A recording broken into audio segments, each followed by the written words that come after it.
Saya, Anita Intan Fatimah, dengan nomor induk mahasiswa 151200096, kelas C dari Prodi Ilmu Hubungan Internasional. Di sini saya akan menjelaskan mengenai konsep manusia dalam Islam. Seperti yang telah kita ketahui, Islam adalah jalan syariah universal yang di dalamnya berbicara berbagai aspek kehidupan, tak terkecuali dengan manusia. Sebagai satu-satunya ciptaan Allah dalam firman-Nya diciptakan sebaik-baiknya dalam bentuk ahsani taqwim. Artinya, merupakan satu-satunya makhluk Allah yang sempurna. Ia memiliki akal sebagai alat berpikir dan memiliki hati sebagai alat berasa. Seperti yang telah dijelaskan dalam surat At-Tin ayat 4, yang memiliki arti kurang lebih adalah sesungguhnya kami telah menciptakan manusia dalam bentuk yang sebaik-baiknya. Di sini saya akan membahas beberapa poin penting, yaitu yang pertama, istilah-istilah manusia dalam Islam. Yang kedua, penciptaan manusia dalam Al-Quran. Yang ketiga, konsep dan struktur kejiwaan manusia dalam Islam. Yang keempat, kedudukan dan tugas manusia dalam Islam.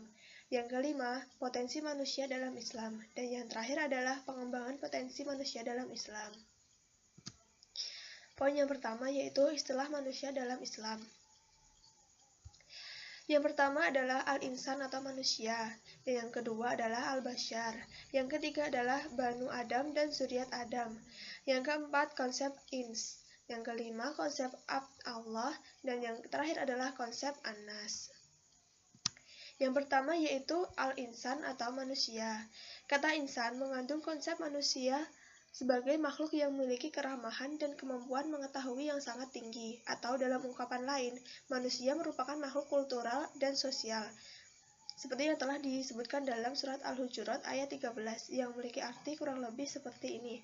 Hai manusia, sesungguhnya kami menciptakan kamu dari seorang laki-laki dan seorang perempuan dan menjadikan kamu berbangsa-bangsa dan bersuku-suku supaya kamu saling kenal mengenal. Sesungguhnya orang yang paling mulia di antara kamu di sisi Allah ialah orang yang paling takwa di antara kamu. Sesungguhnya Allah Maha mengetahui lagi Maha mengenal. Selanjutnya yaitu al-bashar. Makna tersebut terbentuk kata kerja basyara yang berarti gembira, menggembirakan, memperhatikan, dan mengurus sesuatu.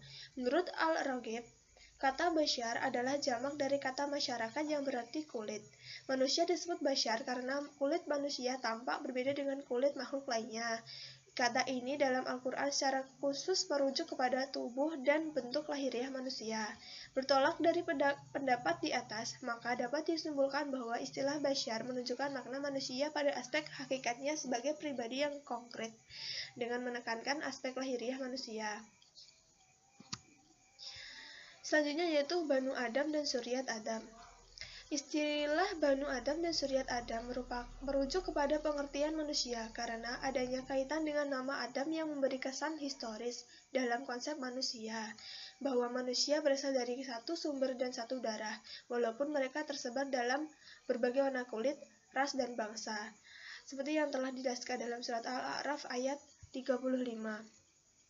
Yang memiliki arti kurang lebih seperti ini. Hai anak-anak Adam, jika datang kepadamu rasul-rasul daripada kamu yang menceritakan kepadamu ayat-ayatku, maka barang siapa yang bertakwa dan mengadakan perbaikan, tidaklah ada kekhawatiran terhadap mereka dan tidak pula mereka bersedih hati. Selanjutnya yaitu konsep ins. Kata ins merupakan salah satu turunan dari kata anasa. Kata ini juga sering pula diperhadapkan dengan kata al-jin. Kedua jenis kata ini tentu sangat bertolak belakang, bahwa yang pertama bersifat nyata atau kasat mata, sedangkan yang kedua bersifat tersembunyi. Ada sebanyak 17 kali Allah menyebutkan kata al-ins yang disandingkan dengan kata al-jin atau jan.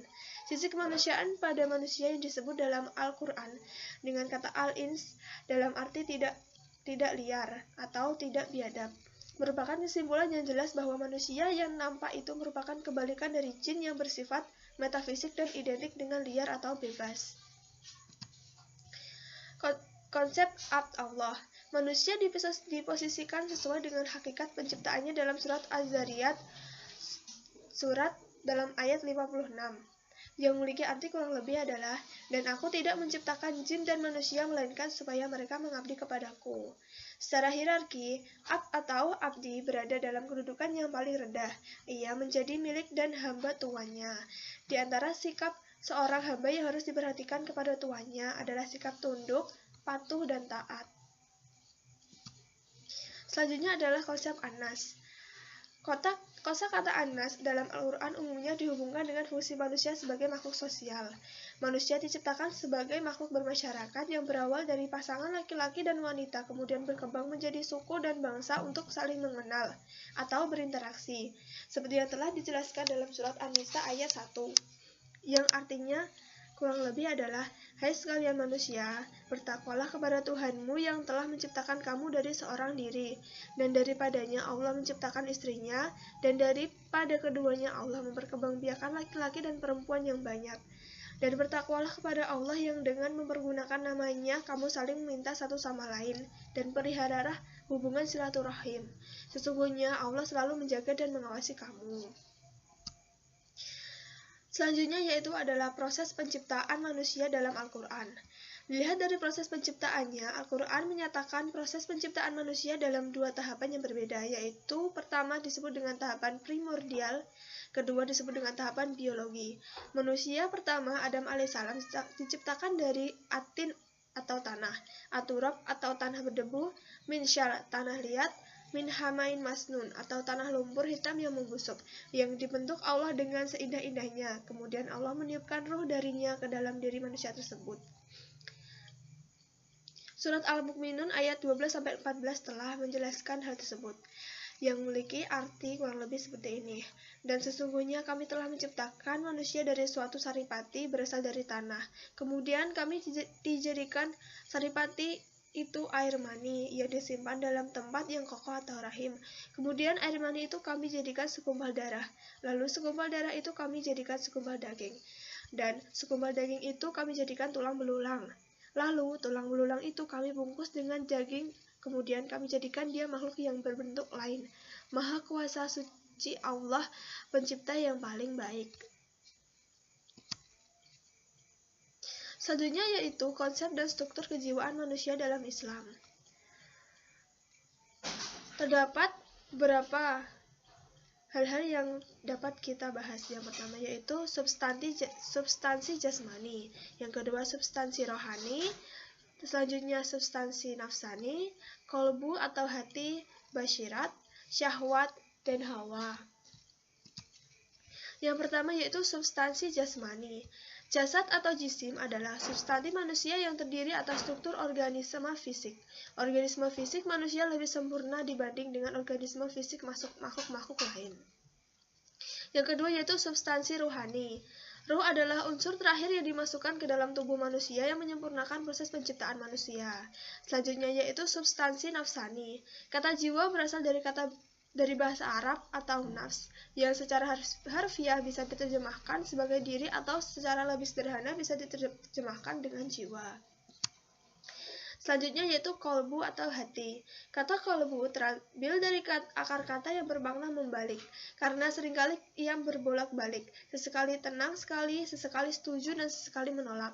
Kolb amat berpotensi untuk tidak konsisten. Al-Quran pun menggambarkan demikian. Ada yang baik, ada pula yang tidak baik. Dialah yang memimpin kerja jiwa manusia. Ia bisa memahami realita ketika akal mengalami kesulitan. Basyirat. Basyirat adalah pandangan mata batin sebagai lawan dari pandangan mata kepala. Berbeda dengan kalbu yang tidak konsisten, basyirat selalu konsisten kepada kebenaran dan kejujuran. Selanjutnya yaitu syahwat.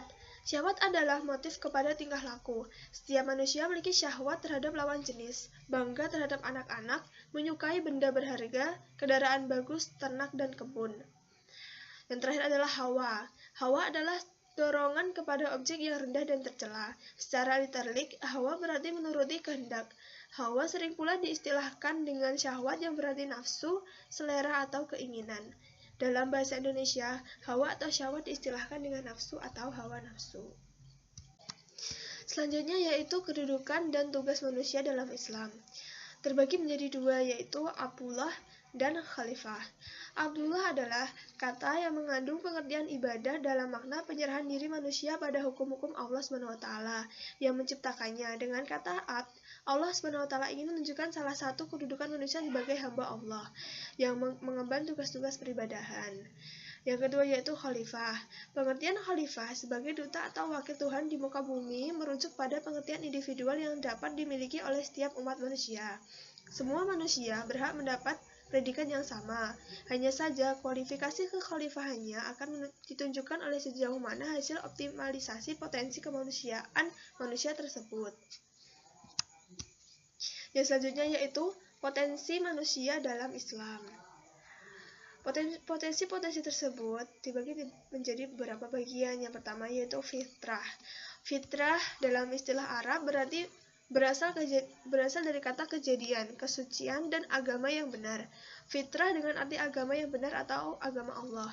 Fitrah dipahami sebagai potensi bercorak keagamaan yang menyebabkan manusia mempunyai kecenderungan kuat terhadap kebaikan atau hanif. Yang kedua yaitu jasad dan roh. Jasad atau al-jism merupakan bagian raga atau badan manusia yang berasal dari tanah. Sering dipandang sebagai pusat kemunculan kebutuhan kepuasan semata, seperti kebutuhan biologis akan minum, makan, dan kebutuhan seksual. Ruh secara harfiah berarti angin. Nafs merupakan hakikat diri manusia yang dengannya manusia dapat hidup dan mengetahui segala sesuatu. Yang ketiga yaitu kemampuan berkehendak atau free will. Manusia memiliki kesadaran berkehendak untuk menerima atau menolak tentang keimanannya kepada Allah SWT. Manusia mempunyai kehendak atas bebas dan membuatnya mampu melakukan seleksi terhadap elemen-elemen yang bakal berinteraksi dengan fitrahnya. Selanjutnya yaitu akal atau intelektual. Jalaluddin mengatakan bahwa potensi akal memberi kemampuan kepada manusia untuk memahami simbol-simbol, hal-hal yang abstrak, menganalisa, membandingkan, maupun memberi kesimpulan yang akhirnya memilih dan memisahkan antara yang benar dan dengan yang salah. Dan yang terakhir yaitu potensi agama atau spiritual. Hal mendorong manusia untuk mengakui dan mengabdi kepada sesuatu yang dianggapnya memiliki kelebihan dan kekuatan yang lebih besar dari manusia itu sendiri. Ini yang terakhir adalah pengembangan potensi manusia dalam Islam. Potensi-potensi tersebut antara lain adalah potensi filosofis, potensi kronologis, potensi fungsional, dan potensi sosial.